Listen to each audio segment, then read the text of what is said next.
Good morning to everyone. तो आज का हमारा टॉपिक है बॉडी वाटर डिस्ट्रीब्यूशन। तो बॉडी वाटर डिस्ट्रीब्यूशन में हम बॉडी में वाटर की प्रेजेंस के बारे में पढ़ेंगे कि जो पानी होता है बॉडी में वो डिवाइड कैसे होता है और कितना पानी किस लेवल में होता है और कितनी अमाउंट होती है पानी की। तो इसे हम बोलेंगे बॉडी वाटर डिस्ट्रीब्यूशन। तो मैन में जो पानी की प्रेजेंस होती है वो 60% होती है, वुमेन में 50% पानी होता है।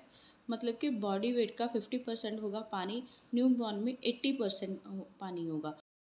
तो पानी की प्रेजेंस सबसे ज़्यादा किस में होगी? एक न्यू बॉर्न में, ठीक है।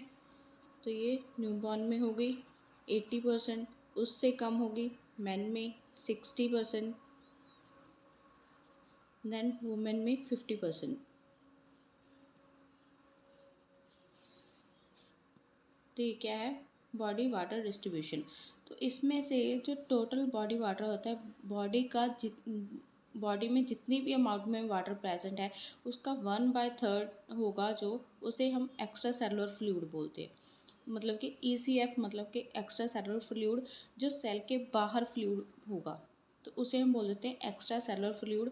वो होगा टोटल वाटर का 1/3 पार्ट। और जो सेल के अंदर जो होता है, सेल के अंदर जो फ्लूइड होता है उसे हम बोल देते हैं intra cellular fluid. Intra cellular fluid.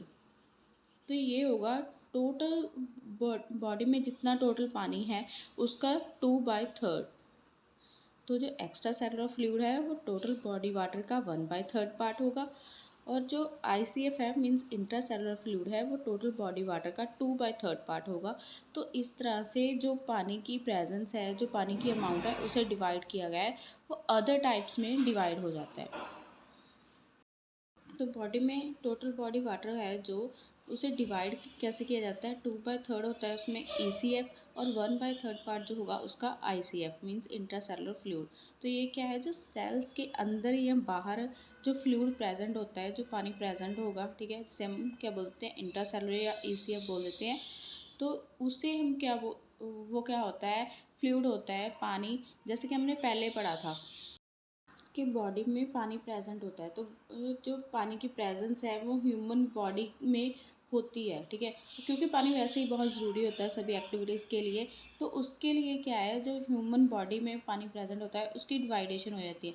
मतलब कि वो अदर टाइप्स में, अदर नेम्स में वो बॉडी में प्रेजेंट होता है और उनके नाम अलग अलग होते हैं और उनका काम भी अलग होता है, ठीक है। तो उनकी लोकेशन जो ये ECF है, तो ये सेल के बाहर, जैसे कि ये सेल है, ये सेल्स हैं, तो सेल्स के बाहर जो फ्लूइड होता है उसे हम बोल देते हैं ECF। और जो सेल के बीच होगा, ये जैसे सेल हो गया, तो इस सेल के अंदर जो फ्लूइड होगा तो उसे हम बोल देते हैं ICF, ठीक है, इंट्रासेलुलर फ्लूइड। नेक्स्ट हम करेंगे body fluid compartments and different body fluids. मतलब कि बॉडी में कौन कौन से अलग अलग फ्लूइड्स प्रेजेंट होते हैं उसे हम बोल देते हैं डिफरेंट बॉडी फ्लूइड्स। होता पहले तो ये पानी है, ठीक है।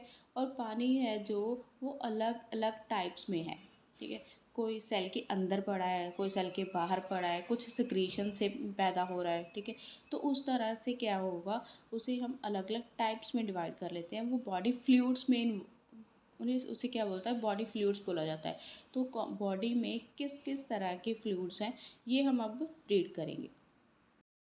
तो फर्स्ट टाइप है हमारे पास ICF इंटरसेलुलर फ्लूइड। तो जैसे कि यहाँ पे बताया आपको कि जो सेल के अंदर जो पानी प्रेजेंट होगा, जो फ्लूइड सेल के अंदर होगा उसे हम बोल देते हैं इंटरसेलुलर फ्लूइड, ठीक है। तो जितना भी बॉडी वेट है, किसी भी पर्सन का जितना भी बॉडी वेट है उसमें से 40% जो होगा वो ICF का वेट होगा। मतलब जैसे कि किसी का वेट है 80 kg है किसी का पर वेट, तो उसमें से जो 40% है वो उसके ICF का होगा, मतलब इंट्रासेलुलर फ्लूइड का वेट होगा। तो जैसे हमने यहाँ पे बताया था आपको कि जो न्यूबॉर्न है उसका बॉडी का वेट जो होगा 80% उसमें वाटर होगा, वुमेन में 50% होगा, मैन में 60% होगा। तो उस बॉडी वेट में से जो फर्दर डिवाइड होगा तो उसमें से जो 40% होगा बॉडी वेट का, वो उसका ICF का वेट होगा, मतलब कि सेलुलर इंट्रासेलुलर फ्लूइड का वेट होगा। तो इस तरह से ये जो बॉडी का वेट है और कई चीज़ों से बनता है, काफ़ी फ्लूइड से बनता है, ठीक है। तो उस जो बॉडी वेट बनता है किसी भी पर्सन का, उसमें प्रेजेंस होती है अदर फ्लूइड्स की। तो सिर्फ वो क्या होता है, बोन्स का वेट नहीं होगा सिर्फ, तो उसमें बॉडी का जो फ्लूइड है उसकी भी प्रेजेंस होती है। तो उसमें क्या होगा, 40% जो बॉडी का वेट होगा वो होगा इंट्रासेलुलर फ्लूइड का। नेक्स्ट है ECF, जिसको हम बोल देते हैं एक्स्ट्रा सेलुलर फ्लूइड।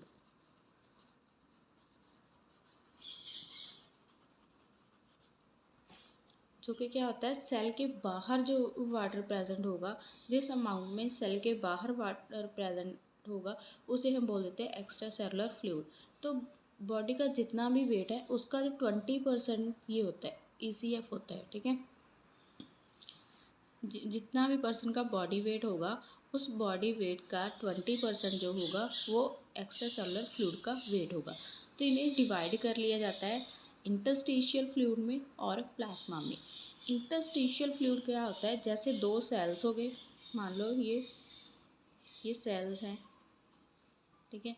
तो इन सेल्स के बीच का ये यहाँ पे ये जो है स्पेस, तो इन सेल्स के बीच में जो भी फ्लूइड प्रेजेंट है उसे हम बोल देते हैं इंटरस्टिशियल फ्लूइड। तो ये जो सेल्स के बीच में जो फ्लूइड प्रेजेंट है उसे हम बोलते हैं इंटरस्टिशियल फ्लूइड। तो पहले हमने पढ़ा है इंट्रासेलुलर और एक्स्ट्रा सेलुलर फ्लूइड, जो कि सेल के अंदर या बाहर प्रेजेंट था। लेकिन यहाँ पे क्या है, ये जो सेल्स हैं, सेल्स के बीच में जो फ्लूइड पड़ रहा है उसको हम बोल देते हैं इंटरस्टिशियल फ्लूइड। तो ये क्या है, इंटरस्टिशियल फ्लूइड 75% होता है ECF का।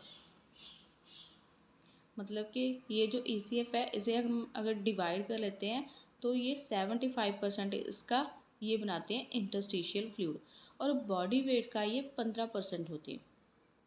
तो बॉडी वेट का ये कितना है, 50% है, लेकिन ECF का 75% पार्ट जो होगा वो इंटरस्टिशियल फ्लूइड का होगा।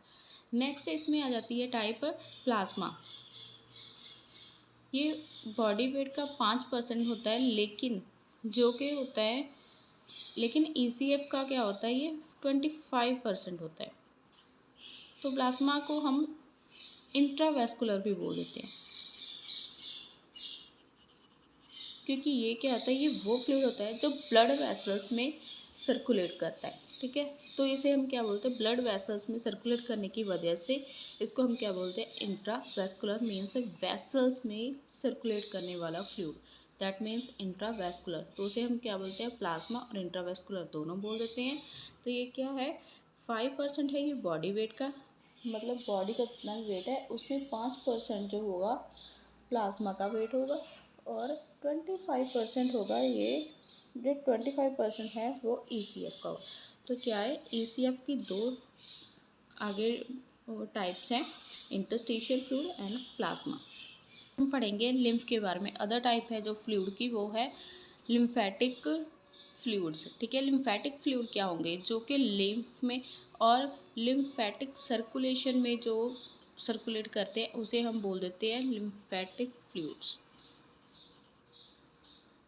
मतलब कि जैसे कि हमें इसके नाम से ही पता लग जा रहा है कि ये जो लिम्फ्स में और जो लिम्फेटिक सर्कुलेशन में सर्कुलेट करेंगे उसको हम बोलेंगे लिम्फेटिक फ्लूइड। तो ये भी क्या होते हैं, बॉडी के वेट में प्रेजेंट होते हैं, ठीक है। बॉडी का वेट बनाने में हेल्प करते हैं, तो इनकी भी प्रेजेंस होती है, और ये टाइप है एक बॉडी में फ्लूइड्स की। नेक्स्ट है ट्रांससेलुलर फ्लूइड। ट्रांससेलुलर फ्लूइड होते हैं बॉडी में अदर जितने भी फ्लूइड बच जाते हैं, जैसे कि जो कि एपिथेलियल सेल्स होंगे,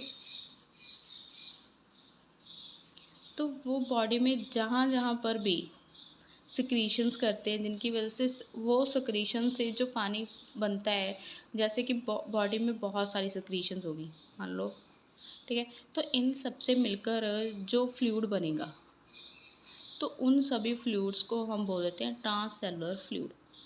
तो ये कहाँ कहाँ पे प्रेजेंट, जैसे साइनोवियल जहाँ पर भी एपिथेलियल लाइनिंग होगी वहाँ पर ये प्रेजेंट होगी, जैसे कि साइनोवियल में हो गया, जीआई ट्रैक्ट में हो गया, पेरिटोनियल में हो गया, पेरिकार्डियल। तो इन सभी जगह पर ये ट्रांससेलुलर फ्लूइड होता है। तो ट्रांससेलुलर फ्लूइड होता क्या है, एपिथेलियल सेल्स की सिक्रीशन से जितने भी फ्लूइड्स बनते हैं बॉडी में, उन सभी फ्लूइड को हम ट्रांससेलुलर फ्लूइड बोलते हैं। तो ये कहाँ से बनते हैं, कौन सी सिक्रीशन से बनते हैं, ये एपिथेलियल सेल्स की। तो ये कहाँ पे होंगे, जहाँ पर एपिथेलियल लाइनिंग होगी। तो ये कहाँ पे होंगे, ये प्रेजेंट होते हैं ये फ्लूइड साइनोवियल में, जीआई ट्रैक्ट में, पेरिटोनियल में, पेरिकार्डियम में, ठीक है। तो ये सारे यहीं पर प्रेजेंट हो गए, तो इसे हम बोल देते हैं ट्रांससेलुलर फ्लूइड। ये भी एक टाइप है बॉडी फ्लूइड्स की। तो नेक्स्ट हमने ये चार्ट सा बनाया है ये, ठीक है। तो इसमें हमने बॉडी फ्लूइड्स को डिवाइड कर दिया है। तो ये इंट्रासेलुलर फ्लूइड है जो कि 40% है बॉडी वेट का, एक्स्ट्रा सेलुलर फ्लूइड जो कि 20% है बॉडी फ्लूइड का, बॉडी वेट का, सॉरी। तो इनकी अदर सब टाइप्स हैं, जैसे कि इंटरस्टिशियल फ्लूइड जो कि दो सेल्स के बीच में जो फ्लूइड प्रेजेंट होगा वो 15% होता है बॉडी वेट का। प्लाज्मा जिसको हम इंट्रावेस्कुलर भी बोलते हैं, वेसल्स में सर्कुलेट करने वाला फ्लूइड, ठीक है। तो ये होगा बॉडी वेट का 5% होता है। और जो नेक्स्ट है तो ये लिम्फेटिक सर्कुलेशन में सर्कुलेट करने वाला ट्रांससेलुलर बॉडी के अदर फ्लूइड्स, ठीक है, जो एपिथेलियल सेल्स की सिक्रीशन से बनते हैं। तो ये थी टाइप्स ऑफ बॉडी फ्लूइड्स, मतलब बॉडी में कितने तरह के फ्लूइड्स प्रेजेंट है। आई होप आपको ये टॉपिक समझ में आ गया होगा आज हमने जो किया है। अगर आपको वीडियो अच्छी लगे और आपको टॉपिक समझ में आ गया हो तो लाइक शेयर एंड सब्सक्राइब करना मत भूलिएगा। Thank you.